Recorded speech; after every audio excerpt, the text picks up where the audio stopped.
सभी को मेरा नमस्कार जी and welcome to Nimkar academy. और आज हम हमारे एकेडमी का सबसे पहला क्लास शुरू करने जा रहे हैं। ठीक है, हिस्ट्री का सबसे पहला चैप्टर हम शुरू करने जा रहे हैं जिसका नाम है historiography development in the West. और साथ ही साथ हम इस चैप्टर में बहुत कुछ जानने वाले हैं, जैसे हिस्ट्री कैसे बनी, कैसे हमारे स्कॉलर ने उसमें इंटरफेयर किया, कैसे हमारे स्कॉलर ने हमें हमेशा अपडेटेड रखा, समय के साथ हम कैसे आगे बढ़े, हिस्ट्री को कैसे अपडेट किया गया, इन सब बारे में हम जानने वाले हैं। तो शुरू करते हैं। जैसे ही आप अपने स्क्रीन की तरफ देखेंगे तो हिस्ट्री के पहले चैप्टर में आपको कुछ इंट्रोडक्शन में कुछ पॉइंट्स हाईलाइट दिख रहे होंगे। हिस्ट्री एक ऐसा सब्जेक्ट है, अगर आपको इसमें प्रॉपर कीवर्ड्स पता हो या प्रॉपर उसके बारे में इंफॉर्मेशन हो तो आप उसको इजी वे में लर्न कर सकते हो, इजी वे में उसकी पढ़ाई कर सकते हो और बहुत अच्छे से आप उसमें स्कोर कर सकते हो। बट उसके लिए कुछ कीवर्ड्स चाहिए हमें, तो मैंने कुछ पॉइंट्स हाईलाइट किया जो आपको हेल्प करते इस चैप्टर को अंडरस्टैंड करने में। हम इसमें 4 टॉपिक कवर करने वाले हैं, जैसे कि आपकी स्क्रीन पर दिख ही रहा होगा। सबसे पहला टॉपिक हमारा है ट्रेडिशन ऑफ हिस्टोरियोग्राफी, जिसके अंदर हम the writing and of critical historical narrative known as a historiography के बारे में पढ़ने वाले। A scholar who writes such as a narrative is an historian. और उसके जो राइटिंग करते हैं, मतलब जो हिस्ट्री लिखते हैं, उसे क्या कहा जाता है? उन स्कॉलर्स को हिस्टोरियन कहा जाता है। His style of writing is determined by that conceptual framework. अब वो चीज किसके तहत आती है? कॉन्सेप्चुअल फ्रेमवर्क के तहत आती है, मतलब एक ऑर्गेनाइज करना, order to order. The tradition of writing historical narrative, that is historiography, was not prevalent in the ancient societies of the world. Ancient communities all over the world use various like cave painting, storytelling and singing of songs and ballads. अब क्या होता था कि पहले के जमाने के लोग जो है वो अलग अलग तरीके से क्या करते थे, हिस्ट्री जो है वो आगे की तरफ लेके जाते थे। जैसे cave painting, ancient humans did it, and then what happens, our grandparents are telling us stories, so much stories. कभी भूत की कहानियां सुनाना, तो कभी अलग अलग भगवानों की कहानियां सुनाना, जो कि क्या करता था, हिस्ट्रीज के बारे में, कभी कभी राजाओं की कहानी, महाराजाओं की कहानी, ये सब। देन उसके बाद है नेक्स्ट पॉइंट हमारा modern historiography. It is the most important point in our chapter. Modern historiography के 4 पॉइंट्स हैं। सबसे पहला पॉइंट है its method is based on scientific principles. It begins with the formation of relevant question. अब ये क्या करता है, कुछ ऐसे प्रिंसिपल्स को बनाता है, मतलब फॉर्मुलेटिंग लॉज ही हो रहा है यहाँ पर भी। क्या कर रहा है वो, ऐसे कुछ क्वेश्चंस के तहत बनाता है जैसे उससे जो क्वेश्चन रिलेवेंट हो। मतलब किसी भी एक हिस्टोरिकल इक्विपमेंट को आप पकड़ लीजिए और उससे रिलेटेड क्वेश्चंस जो आ रहे हैं कंटिन्यूसली, उस क्वेश्चन के आंसर्स, ये हमारी क्या बनती है, हमारी हिस्ट्री बनती हुई जाती है। Then this questions are anthropocentric. अब एंथ्रोपोसेंट्रिक मतलब क्या होता है कि जो ह्यूमंस को सबसे ज्यादा इंपॉर्टेंस देते थे उस टाइम पे। एंथ्रो यानी क्या होता है, ह्यूमंस, एंड पोसेंट्रिक से यानी क्या होता है, जिसको सबसे अहम, मतलब सबसे पहला दर्जा देना। It means that the questions are about the deed of members of ancient human society. मतलब उनके द्वारा किए गए कुछ कामों के बारे में ये चीजें रहती थी या ये क्वेश्चंस रहते थे। History does not suggest any inter relation between the divine and human deeds. और हिस्ट्री कोई भी सजेशन नहीं देता है कि जो ह्यूमंस ने किए वो भगवान के लिए किए हैं। जैसे नरसंहार होना या कई सारी बलियां देते थे, कई सारे ऐसे रिचुअल्स होते थे पहले जो कि कहा जाता था कि ये भगवान के लिए किए जाते थे, बट हिस्ट्री ऐसा कोई भी दावा नहीं करती। Answer to these questions are supported by the reliable evidence। और हमारे मन में जितने भी क्वेश्चंस उस रिलेटेबल आते हैं या उससे रिलेटेड जो क्वेश्चंस आते हैं, तो उन सभी क्वेश्चंस का आंसर प्रोवाइड करना, और इसी चीज को क्या कहा जाता है, मॉडर्न हिस्ट्री का थर्ड पॉइंट। अब जैसे ही हम क्या करते हैं, इसके रिलायबल आंसर प्रोवाइड करते हैं, तो आंसर प्रोवाइड करने के बाद हमें सबसे पहले क्या मांगा जाता है, एविडेंस मांगा जाता है, जो कि हमें क्या करना पड़ता है, प्रूफ करना पड़ता है या उनके सामने शो करना पड़ता है। History present the graph of Mankind journey with the help of past human deeds. और हिस्ट्री क्या करता है, एक ग्राफ तैयार करता है जो ह्यूमंस द्वारा किया, मतलब उनकी जितनी भी लंबा सफर है या ह्यूमंस की जो भी जर्नी अब तक के रही है उससे रिगार्डिंग। अब पास्ट ह्यूमन डीड्स यानी क्या होता है, जो उन्होंने पहले किया है। फॉर एग्जाम्पल सबसे पहले आग की खोज, देन पहिए की खोज, ऐसे धीरे धीरे धीरे धीरे इनकी जर्नी शुरू हुई थी। और आज देखो, आज हमारे पास टेक्नोलॉजी के मामले में हम सभी से आगे चल रहे हैं। सभी से क्या, हम क्या एलियन से थोड़ी ना कंपटीशन करेंगे। देन इसके बाद है development of scientific perspective in Europe and historiography. अब साइंटिफिक पर्सपेक्टिव यानी जो उनके तरफ से नजरिया था उनका, till the 18th century CE Europe had achieved the remarkable progress in the field of philosophy and science। 18th century तक के उनको बहुत अच्छी प्रोग्रेस मिल चुकी थी। And then the social and historical truth by applying the scientific method. और सबसे ज्यादा अच्छा कब लगता था, या सबसे ज्यादा उनका अहम पॉइंट क्या था कि वो क्या करते थे, साइंटिफिक मेथड से हर एक चीज का आंसर ढूंढना शुरू कर देते थे। In the philosophical discourse revolving around the divine phenomena. उन्होंने उस चीज को थोड़ा सा मतलब हटा दिया कि हर एक चीज जो है वो किसी ना किसी भगवान से जुड़ी होती है।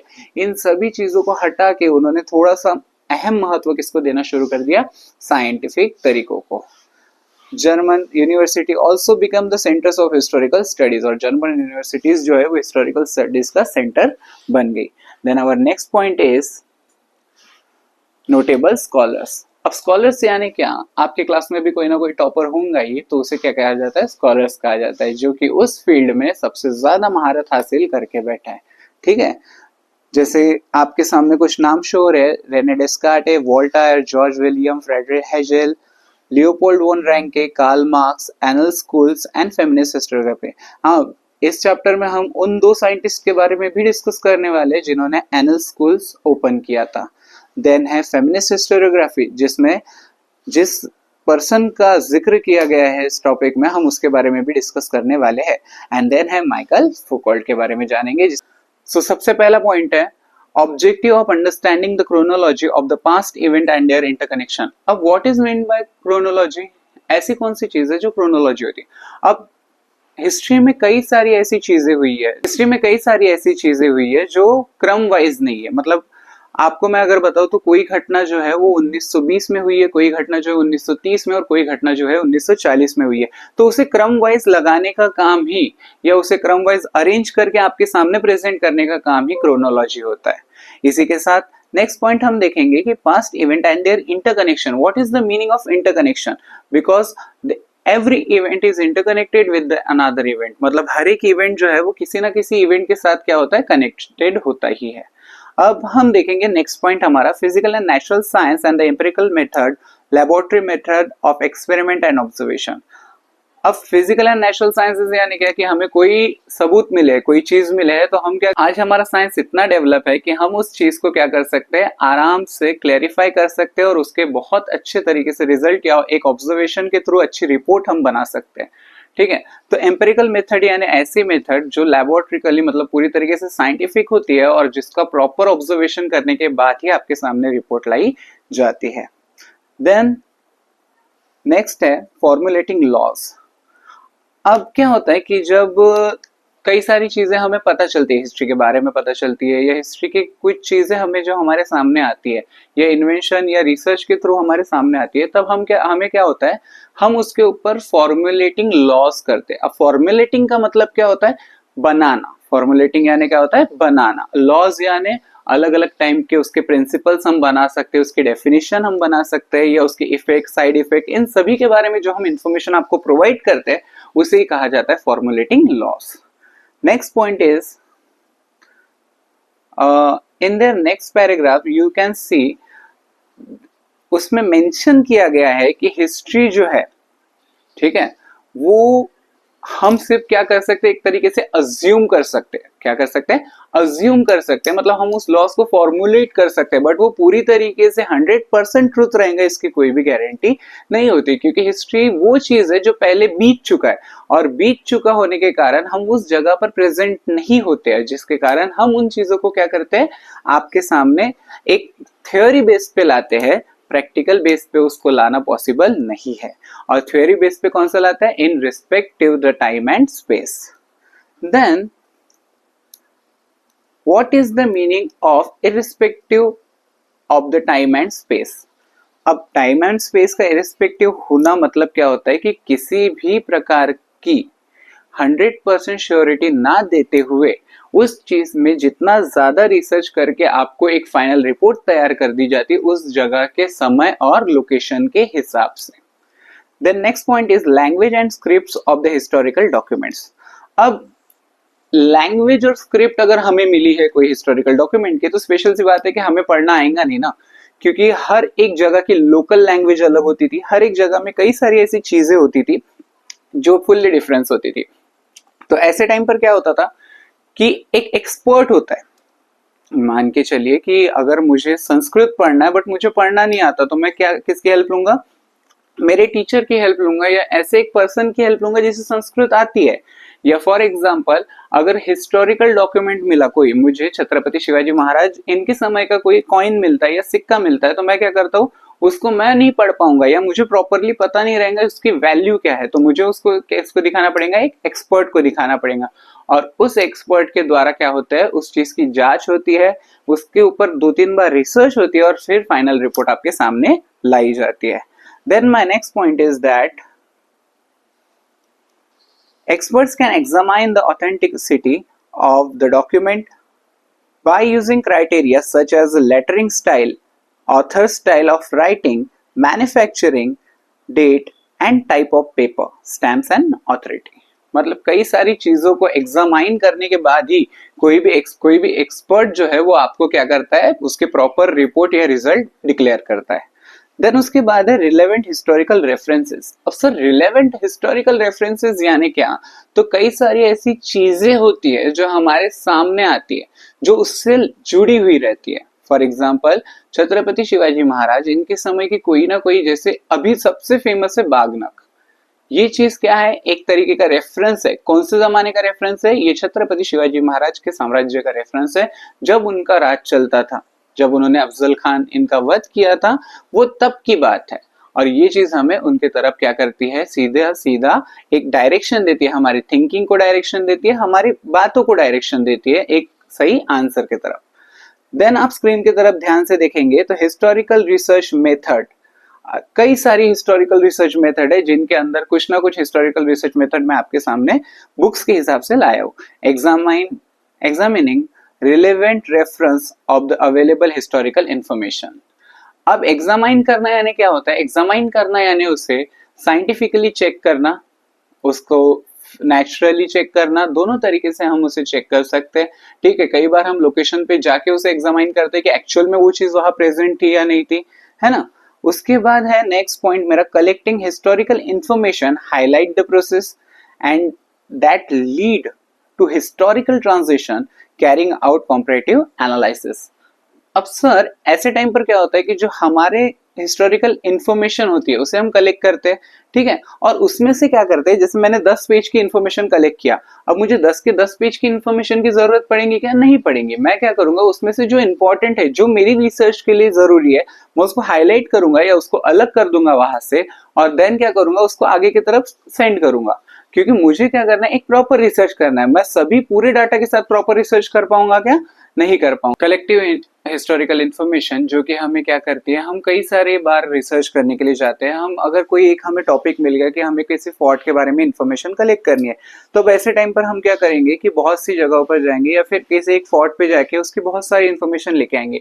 मैं एक एग्जाम्पल पकड़ता हूँ कि मैंने अगर 10 पेज की इंफॉर्मेशन लेके आ गया तो मैं साथ ही साथ पूरी 10 पेज की इंफॉर्मेशन पे उस चीज को ये कर पाऊंगा कि मेरी स्टडीज कंप्लीट कर पाऊंगा क्या, नहीं। मुझे क्या करना पड़ेगा, मेरी जो स्टडी है, मेरा जो टॉपिक है, उसकी रिसर्च को जो चीज आगे लेके जा सकती है, उस चीज के लिए मुझे जितनी इन्फॉर्मेशन, उस 10 पेज में से मुझे जितनी इन्फॉर्मेशन चाहिए, मैं क्या करूंगा उसको कलेक्ट कर लूंगा, और कलेक्ट करने के बाद क्या करूंगा उसको एज ए लीड, उसको क्या करूंगा उस इंफॉर्मेशन को एज ए लीड रखूंगा मेरी प्रोजेक्ट के।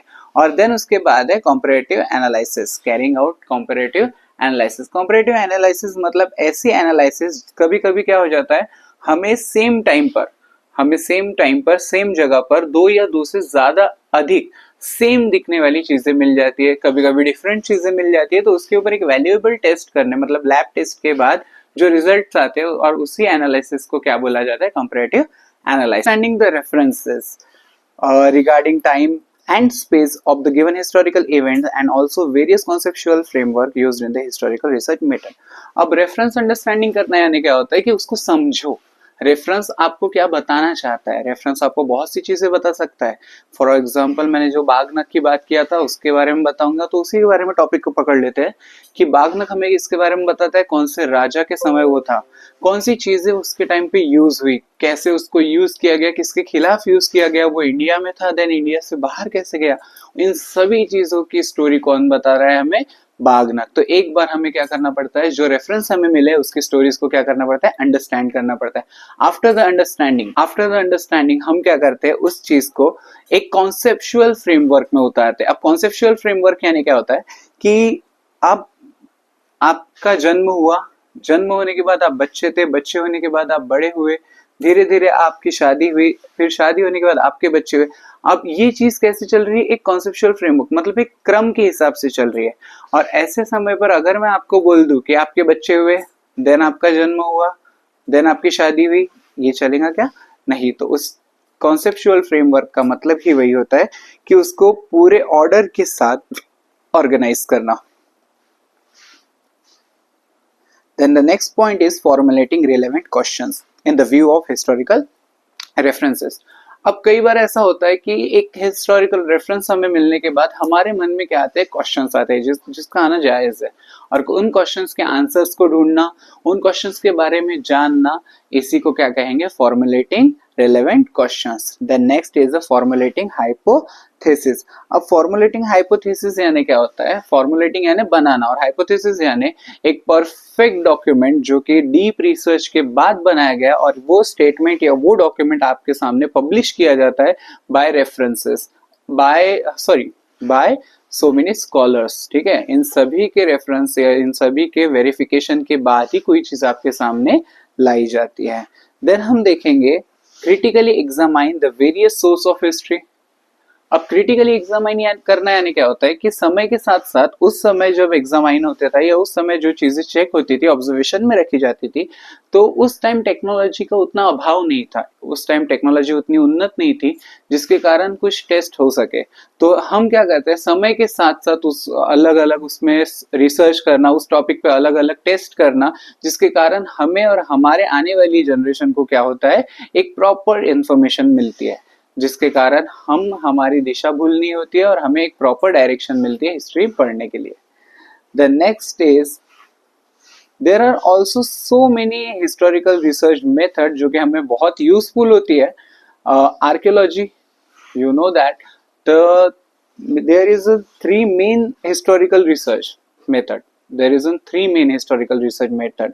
The first is archaeological, then second is literary, and third is oral. Archaeological means अलग अलग आर्किटेक्ट, मंदिर, मस्जिद, अलग अलग मॉन्यूमेंट्स, मतलब जिसको बोल सकते हैं अच्छे अच्छे महल बनाना, है ना, इन सभी के स्टडीज को, आर्किटेक्चरल स्टडीज को क्या बोला जाएगा, आर्कियोलॉजी। देन इसके बाद में लिटरेरी यानी जितने भी हमारे पास लिखित में सोर्सेज है, आर्शीव्स रखे गए, पुरालेख रखे गए हैं, वो सभी उसमें आते हैं। देन है ओरल सोर्सेज यानी आपके बड़ों द्वारा या आपके ओल्ड जनरेशन, एंशिएंट टाइम के जनरेशन द्वारा बताई गई ट्रेडिशनल स्टोरीज, ट्रेडिशनल सॉन्ग्स, इन सभी की इंफॉर्मेशन को क्या बोला जाएगा, ओरल सोर्सेज। और इसके अलावा कुछ चीजें हैं जो इसके अंदर आती है, जैसे हम जानेंगे आर्कियोलॉजी हो गया, आर्शिवल साइंस हो गया, आर्शिवल यानी पुरालेखों का जो साइंस होता है वो पुरालेखों की स्टडीज होती है, मैन्युस्क्रिप्टोलॉजी, देन एपिग्राफी मतलब स्टडीज ऑफ इंस्क्रिप्शंस, देन आता है एनालाइसिंग ऑफ लेटरिंग स्टाइल, एनालिसिस करना लेटरिंग स्टाइल का कि किस तरीके से वो लिखा गया है, किस लैंग्वेज में वो लिखा गया है, ठीक है, वो पेपर को कितने साल पुराना हो सकता है। देन है लिजियास्टिक्स मतलब होता है स्टडीज ऑफ वेरियस लैंग्वेजेस, बहुत सारे लैंग्वेजेस होती है उसकी स्टडीज को बोला जाता है लिजियास्टिक्स। देन है न्यूमिस्मैटिक्स मतलब क्या होता है, जो स्टडी होती है कॉइन्स की, कॉइन्स अलग अलग मेटल्स के होते थे उस टाइम पर, कॉपर, सिल्वर, गोल्ड, इन तरीके के होते थे। और इनके अलावा क्या होता है, इनकी स्टडीज हमें क्या बताती है, उस किंग के बारे में बताती है, उस किंगडम के बारे में बताती है, उस टाइम के बारे में बताती है, और उस लोकेशन यानी स्पेस के बारे में भी हमें बताती है। देन है जीनियोलॉजी, जीनियोलॉजी यानी क्या होता है, अलग अलग sorry study of lineage. Lineage यानी आपकी वंशावली, जैसे पहले आपके दादाजी, देन दादाजी से पिताजी, पिताजी से आप से आपके बेटे और आपसे पोते। तो इस चीज को क्या बोला जाता है, लीनिएज। क्या बोला जाता है, लीनिएज। मतलब एक पूरी वंशावली होती है और इसी की स्टडी को क्या कहा जाता है, genealogy. So after that we are going to start the tradition of historiography. As you can see in your book, हम यहाँ पर देख सकते हैं आपके बुक में, the writing of critical historiography narrative is known as a historiography. मतलब जो हिस्ट्री होती है उसको क्रिटिकल वे से नैरेट करना, यानी एग्जामाइन करना, उसके प्रूफ ढूंढना, एविडेंस ढूंढना और एक प्रॉपर स्टेटमेंट जो जिसे कई सारे लोगों ने वेरीफाइड और अप्रूव किया हो, ऐसे प्रॉपर स्टेटमेंट के साथ हिस्ट्री लिखना, उसे ही क्या कहा जाता था, हिस्टोरियोग्राफी कहा जाता था, historiography. A scholar who writes such a narrative is a historian। और जो इसे लिखते थे उन स्कॉलर्स को क्या कहा जाता था, हिस्टोरियंस कहा जाता था। देन ऐसे कई बार हुआ है कि हिस्ट्री में मतलब बहुत सारी चीजें हुई, बट हमें बहुत सारी चीजें देखने को नहीं मिलती थी, हमें बहुत से कम चीजें हमें हिस्ट्री में देखने को मिलती। क्यों? क्योंकि जो हिस्टोरियंस होते थे, जो हिस्ट्री लिखते थे, वो पूरी की पूरी चीजों का समावेश अपनी हिस्ट्री में नहीं करते थे।